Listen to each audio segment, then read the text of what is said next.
여러분 반갑습니다. 오늘도 예배에 자리하시는 성도님들 환영하고 축복합니다. 지난 한 주간은 우리 고3 수험생들을 둔 우리 학부모님들이 자녀들의 시험을 위해서 마음을 졸이면서 그렇게 시간을 보내셨는 줄 압니다. 저희 교회에서도 고3 수험생들의 시험과 동시에 우리 학부모님들이 모여서 수험생들 못지않게 또 열심을 다해서 기도의 자리를 지키셨습니다. 수고한 모든 노력들이 헛되지 않도록 우리 하나님께서 좋은 결과들을 허락해 주실 줄 믿습니다.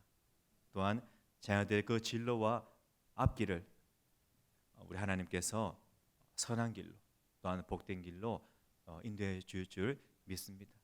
믿음으로 간구하며 응답받는 귀한 우리 모든 부모님들 되시기를 간절히 소망합니다. 오늘 본문을 보면은 예수님을 둘러싸고 많은 사람들의 이해관계가 엇갈리고 있는 것을 보게 됩니다.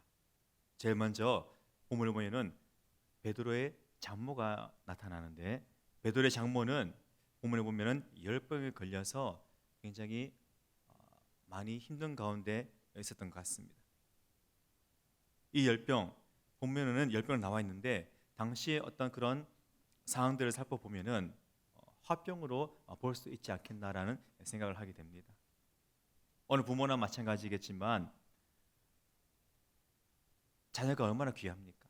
특별히 딸을 시집 보내게 될 때에, 딸을 출가시키고 난 뒤에 그 딸의 가정이 참으로 어떻게 보면 안정적으로 사는 것을 모든 부모들이 다들 생각을 하고 있을 겁니다. 예수님 당시에도 마찬가지였습니다. 당시에는 여인들이 밖에 나가서 집 밖에서 어떤 일을 할 수 있는 그런 상황이 되지 못했습니다. 그렇기 때문에 오직 남편만을 의지해야 했었죠. 남편이 가장으로서 모든 책임을 지고 있었던 것입니다. 그런 시대이기 때문에 딸의 생존과 행복, 이 모든 것이 전적으로 누구에게 달려 있었냐면 바로 그 남편에게 달려 있었던 것입니다. 그런데 어느 날 갑자기 예수라는 사람이 등장을 합니다.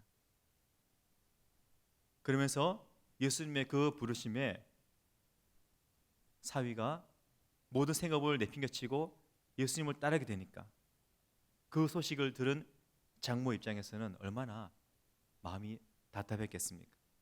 얼마나 기가 막혔겠습니까? 아마도 딸에 대한 그 걱정 앞에, 딸의 그 가정에 대한 걱정 앞에 아마 그 어머님은 밥잠을 설쳤을 거예요. 아마 그로 말미암아 화병이 나지 않았나 생각을 하게 됩니다. 이런 상황 가운데 예수님께서는 이제 안식일 예배를 마치신 후에 이제 시몬과 안드레 집, 다시 말해서 시몬 베드로의 장모가 열병으로 누워 있는 그 집으로 들어가시게 됩니다. 그리고는 그 열병에 의해서 누워 있는 장모의 손을 잡아 일으키시죠. 그 즉시 열병을 떠나가고 여인은 예수님 이름을 향해서 수종들게 된다는 그 말씀이 바로 오늘 본문의 내용인 것입니다. 오늘 우리는 예수님께서 베드로의 장모를 고치신 이 본문의 내용을 통해서 단순히 열병이 떠나간 사건이 아니라 이를 통해서 예수님에 대한 그 오해가 풀리고 사위 그 베드로가 왜 예수님을 따르게 되었는지 이해하게 되었다는 그 점을 우리가 알아야 할 것입니다. 예수님께서 시몬 베드로의 장모를 고치시는 그 과정 가운데 분명한 것은 도저히 이해되지 않았던 그 부분들이 바로 이해가 되었다는 그런 사실입니다. 이분이 보통 분이 아니시구나. 예수라는 분이 보통 분이 아니라 정말 특별하신 분이시구나. 이러한 내용과 함께 자신 또한 참으로 이 분을 위해서 살아야겠다는 그런 심정의 변화를 장모가 가지게 되었다는 것입니다. 그렇기 때문에 이 여인은 육신의 그 질병, 이 질병이 회복의 은혜를 경험한 후에 예수님과 그 일행을 향해서 수종을 드는 그러한 모습을 보여주고 있는 것입니다. 우리 사는 성도님들, 이처럼 예수님에게는 사람을 변화시키는 능력이 있는 줄 믿으시길 바랍니다. 베드로와 안드레 그리고 야고보와 요한이 그물을 버려두고 예수님을 따르는 변화가 나타났다는 것이죠. 뿐만 아니라 베드로의 장모 또한 처음에는 예수님을 만나기 전에는 예수님에 대한 오해가 있었을지 몰라도 예수님을 만났을 때, 예수님을 통해서 회복의 은혜를 경험했을 때에 그 여인은 새로운 마음을 갖게 된 거예요. 예수님을 따르게 되었다는 것입니다. 이들뿐만이 아니었죠. 삭개오 또한 마찬가지였습니다. 삭개오가 어떤 인물이었습니까? 동중 유대인들의 그 피를 빨아먹는, 동족의 세금을 걷어서 로마에 바치는 그 일에 앞장섰던 인물이 바로 삭개오였지 않습니까? 그랬던 삭개오가 자신이 평생 모았던 그 재산을 가난한 자들에게 나눠줄 수 있었던 것도, 그런 획기적인 변화가, 놀라운 변화가 그에게 일어났던 것도 결국은 바로 예수님을 만났기 때문이라는 사실입니다. 오늘 이제 함께 우리 성도님들이 변화된 것 또한 누구를 만났기 때문이죠?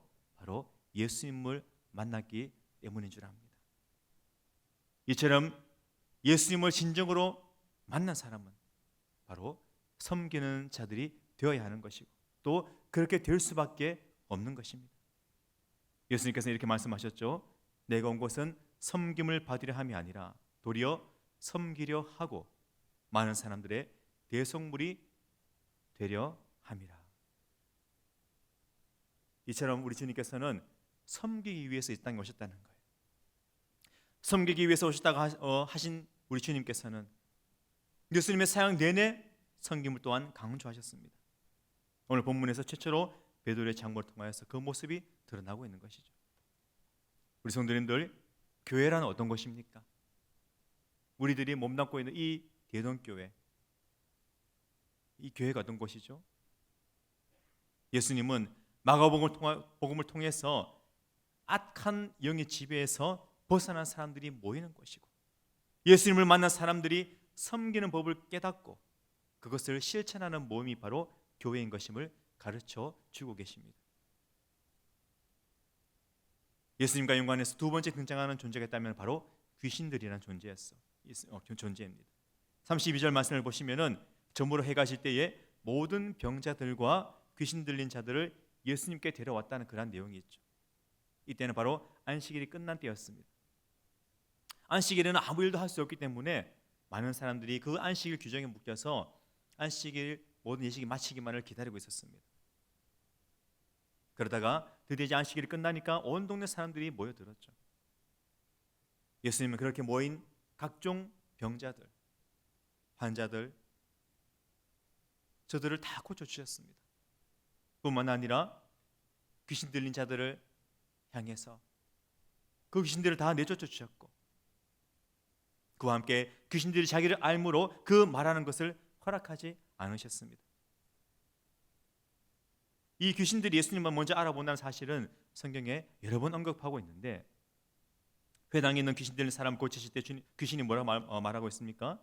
나사렛 예수여 우리가 당신과 무슨 상관이 있나이까? 우리를 멸하러 왔나이까? 나는 당신이 누구인 줄 아노니 하나님의 거룩한 자니이다. 이렇게 귀신이 예수님의 정체를 얘기할 때에 주님은 잠잠하시고 그 사람에게서 나오라 그렇게 말씀을 하시게 됩니다. 이처럼 귀신은 이미 사람들이 알기도 전에 예수님이 바로 하나님의 아들이시며 구세주이신 것을 알았던 것입니다. 자, 그렇다면은 이러한 귀신들의 증언을 통해서 오히려 예수님 자신을 더 알리는 것이 좋지 않겠습니까? 귀신이 증거하는 그 내용이 얼마나 더 전도하는 데 도움이 되겠습니까? 그런데 주님께서는 이러한 귀신의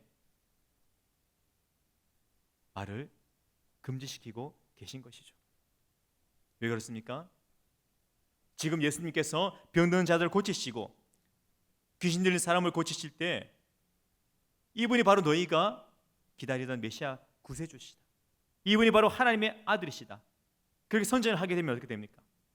사람들은 예수님을 그저 이러한 분 정도로만 오해할 수밖에 없다는 겁니다. 예수님에 대한 이러한 이해, 사실 틀린 말은 아니죠. 다 맞는 말입니다. 하지만 그것이 전부가 되어서는 안 된다는 사실입니다. 우리 성도님들, 예수님의 근본 사역이 무엇이죠? 병든 자를 고치시기 위해서 이 땅에 오셨습니까? 귀신 들리는 자들을 내쫓기 위해서 이 땅에 오신 것입니까? 근본 사역은 그것이 아니라는 사실입니다. 바로 죄인들을 회개시켜서 죄의 문제, 죽음의 그 문제를 해결하고 하나님 나라로 들어가게 하는 것, 그것이 바로 우리 주님의 근본적인 사역이었던 것입니다. 그렇기 때문에 예수님에 대한 사람들의 그 이해는 우리를 죄와 사망에서 구원하시는 그리스도가 되셔야만 했던 것입니다.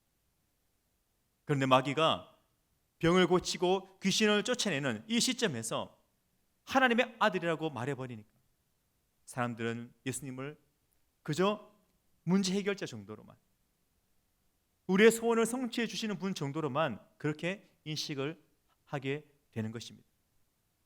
그래서 예수님께서는 귀신이 말하는 것을 허락하지 않으신 것이죠. 우리 사는 성도님들, 우리는 귀신이 전하는 예수님에 대한 이러한 이해에 머물러서는 안 될 것입니다. 그것은 진정 주님께서 원하시는 모습이 아니란 것이죠. 사실은 귀신이 더 기뻐하는 것이고 바라는 모습이란 것입니다. 우리는 그 이상 주님에 대한 이해가 있어야만 하는 것이고 주님이 진정 원하시는 모습으로 우리가 신앙생활을 해야만 한다는 사실입니다. 자, 그렇다면은 우리 예수님께서 바라시는 신앙은 무엇이겠습니까? 바로 십자가 신앙이라는 것입니다. 나의 죄를 해결하기 위해서 십자가를 지신 그 주님만을 우리가 바라고 믿으며 또한 주님을 따라서 십자가의 삶을 살아가는 것, 바로 그것이 주님께서 원하시는 올바른 신앙인 것임을 우리가 잊지 말아야 할 것입니다. 그래서 주님은 이렇게 말씀하고 계시죠. 누구든지 나를 따라오려거든 자기를 부인하고 자기 십자가를 지고 나를 따를 것이니라. 이 말씀을 우리 주님께서는 하고 계신 것이죠. 그런데 오늘 우리들의 신앙의 모습은 어떻습니까? 그저 병고침을 받고 우리의 직장, 우리의 사업도가 잘 되며 자녀들이 앞길이 잘 열리는 이런 어떤 기복적인 모습으로 신앙생활을 하고 있지는 않느냐 하는 것입니다. 그러다 보니까 이 세상의 것들에 우리의 마음이 빼앗기게 되는 것이고 이 세상의 것들에 묶여있는 우리의 모습을 어느 언젠가부터인가 바라보게 된다는 것입니다. 그것을 이루기 위해서 예수님을 끌어들이는 것이고 그 예수님은 내 뜻대로, 그저 내 소원대로, 내 마음대로 내 모든 것을 이루어주셔야만 한다는 것입니다. 내가 예수님에게 우리가 또 순종해야 하고 내가 예수님을 지배를 받으며 우리가 살아야 함에도 불구하고 오히려 예수님께서 우리들이 지배를 받아야 하고 우리의 뜻대로 움직여 주셔야 한다는 것입니다. 만약 그렇게 되지 않을 경우에는 어떻게 되죠? 예수 믿어도 소용이 없더라. 교회 다녀도 별 도움이 안 되더라. 그렇게 생각하면서 주님을 원망하고 주님을 멀리하거나 주님을 결국에는 떠나버리는 그러한 지경에 또한 이르게 된다는 것이죠. 그런 면에서 보았을 때에 오늘 우리들의 신앙의 모습이 어쩌면 어떤 미신과 같은 그런 수준에 머물러 있지는 않은가 한번 되돌아보아야 할 것입니다. 우리 사랑하는 성도님들, 귀신이 전하는 이와 같은 신앙에 우리가 귀를 기울이지 마시기 바랍니다.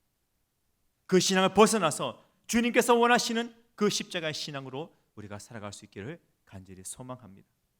세 번째로 이런 모습으로 주님을 따랐던 사람들 중에는 또한 제자들이 있었다는 것입니다. 예수님은 안식일이 끝날 밤늦게까지 예수님을 찾아 많은 사람들을 고쳐주셨습니다. 저들의 병을 치료해 주셨습니다. 귀신을 쫓아내 주셨습니다. 그렇게 힘든 일과를 보내시고 난 뒤에 뒤늦게 아마 잠이 드셨을 거예요.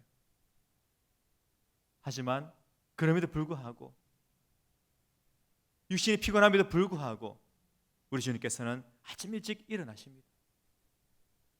새벽 미명에 일어나셔서 한적한 곳에 가셔서 기도를 하셨다는 거예요. 뒤늦게 제자들이 일어나 보니 예수님이 보이지 않습니다. 이것저것 찾다가 기도하시는 주님을 발견하게 되죠. 그때 저들이 하는 말이 무엇이었습니까? 모든 사람들이 주님을 찾고 있습니다. 많은 사람들이 주님을 찾고 있습니다. 성경에 나오지 않지만 그런데 왜 여기 계십니까? 아마 이런 생각도 하지 않았겠습니까? 지금 제 아들은 자신들이 모시는 그 스승으로 인해서 병자들이 회복되어지고 귀신들이 쫓겨나고 사람들이 몰려드니까 아마 흥분이 되었던 것 같아요. 이렇게 흥분이 되니까 자연히 미래에 대한 어떤 기대로 이어지게 되었던 것이고, 그런 기대가 이루어지기 위해서 예수님께서 더 많은 일을 하셔야만 됐고 더 많은 사람들에게 잘 보여야 한다는 생각을 가지게 되었던 것 같습니다. 그런데 지금 예수님은 제 아들의 바람과는 달리 사람들을 만날 생각을 하지 않으시죠. 기도만 하고 계신 것입니다. 그런 면에서 봤을 때 그 당시 제 아들 또한 아마 기복적인 신앙을 가지고 있지 않았나 합니다. 귀신이 전하고 있는 예수님 정도로만 알고 따르고 있었던 것 같습니다. 그러므로 우리는 내 뜻과 내 생각과 내 목적을 버리고 우리 주님을 받아들이는 가운데 주님의 것을 내 것으로 삼고 주님을 본받아 주님을 따르는 그러한 삶을 살아갈 수 있기를 간절히 소망합니다. 네 번째로, 이런 제 아들과 달리 우리 주님께서는 세상의 유혹에 마귀의 유혹 앞에서 늘 우리 주님께서는 하나님 앞에 나아가 기도를 하셨다는 것입니다. 늦은 시간까지 병자들을 치유하신 주님께서는 아직 날이 밝기도 전에 일어나서 기도하셨다는 거죠. 사실 쉽지 않은 일입니다. 우리도 고된 하루 일과를 보낸 후에 그 다음날 일찍 새벽에 일어나는 것 얼마나 힘든 일입니까? 우리 주님도 마찬가지셨죠. 그러나 그 피곤한 유신임에도 불구하고 새벽 미명에 일어나셔서 하나님 앞에 기도하셨다는 거예요. 하나님 앞에 기도하면서 하나님의 뜻을 다시 한번 발견하고 순종하는 그런 모습을 보여주고 계신 것입니다. 우리 성도님들, 이처럼 기도가 무엇입니까? 주님을 바라보는 것입니다. 주님께 모든 시선을 고정하는 것입니다. 나를 포기한다는 것입니다. 지금까지 내 중심으로 살아왔던 그 모든 삶들을 내려놓고 하나님 중심으로 살면서 우리가 순종한다는 것이죠. 요시야 왕이 그랬습니다. 하나님의 율법책을 발견하고서는 자신들이 얼마나 율법에 어긋난 삶을 살았는지를 이제 깨닫고 회개하게 됩니다. 자신들의 잘못된 그 모습을 버리고 말씀에 순종하려는 그러한 노력을 기울이게 되었던 것이죠. 이것이 바로 요시야의 개혁이며 요시야의 기도의 모습이었던 것입니다. 열왕기 하에 보면은 23장 25절에 요시야 왕의 모습을 이렇게 기록하고 있습니다. 마음을 다하며 뜻을 다하며 힘을 다하여 모세의 모든 율법을 따라 여호와께로 돌이킨 왕은 요시야 전에도 없었고 후에도 그와 같은 자가 없었더라. 그렇다면은 오늘 우리들의 모습은 어떻습니까? 우리 한국 교회 성도들처럼 기도를 많이 하는 성도님들도 없을 것입니다. 한국 교회 성도들처럼 성경 공부 많이 하시는 분들도 없을 겁니다. 그런데 안타까운 것은 우리 한국 교회 성도들처럼 말씀에 온전히 순종하지 못하는 사람들 또한 없다는 것이죠. 물론 다 그렇지는 않겠지만 또 이 부분의 사람들이 이와 같은 모습을 보여주고 있는 거예요. 많은 이들이 지식적인 성경 공부에 그치고 있습니다. 그래서 기복적인 그러한 기도에 그치고 있는 것입니다. 그러므로 우리 성도님들, 말씀을 통해서 하나님의 그 뜻을 우리가 깨달았다면은 이제 기도로 하나님 앞에 나아갈 수 있기를 간절히 소망합니다. 기도로 하나님께 결단하시면서 말씀에 순종하는 그러한 순종의 삶을 살아갈 수 있기를 간절히 소망합니다. 나의 잘못된 모습이 무엇인지를 우리가 깨닫게 된다면은 그것을 고치기 위해서 우리가 기도할 수 있어야만 하는 것입니다. 세상에 기울어진 우리의 마음을 깨닫게 되었다면, 기울어진 마음을 바로잡기 위해서 우리는 기도로 주님 앞에 나아갈 수 있어야만 하는 것입니다. 우리 주님께서 우리를 붙잡아 주실 때에 우리는 말씀에 순종할 수 있는 것이고 하나님의 뜻을 따라서 올바른 신앙생활을 할 수 있게 되는 줄 믿으시기 바랍니다. 마지막으로 주님은 제 아들의 요청 앞에 우리가 다른 가까운 마을로 가자. 거기서도 전도하리니 내가 이를 위하여 왔노라. 이렇게 말씀하고 계십니다. 그러면서 온 갈릴리 다니시면서 저들의 여러 회당에서 전도하셨고 또한 귀신들을 내쫓는 그 사역들을 이어가셨습니다. 우리 예수님께서는 이처럼 전도하기 위해서 이 땅에 오셨습니다. 다른 말로 하면은 하나님께서 나를 이 땅에 전도하기 하기 위해서 파송하셨다는 그러한 것이죠. 우리 예수님께서는 많은 사람들의 그 인기와 마귀의 유혹 가운데서도 흔들리지 않으셨습니다. 하나님 아버지께서 왜 자신을 이 땅 가운데 보내셨는지, 왜 파송하셨는지를 생각했고 그 파송의 목적에 부합하는 그러한 삶을 살기 위해 최선을 다하셨다는 것입니다. 그러게 사람들의 인기에 휩쓸려 이 일을 그르치지 않기 위해서 늘 하나님께 기도하셨던 것이고 그 기도를 통해서 자신의 본분이 무엇인지를 다시 한번 깨닫고 그 본분에 충실을 한 삶을 우리 주님께서는 사셨던 것입니다. 그러므로 성도님들, 하나님께서 우리 성도님들 각자의 가정으로, 각자의 사업터로, 각자의 직장으로 파송하셨다는 그 파송 의식을 우리 모두가 가질 수 있기를 간절히 소망합니다. 그곳에서 해야 될 일이 있죠. 여러분들의 그 파송 현장에서 해야 될 일은 무엇입니까?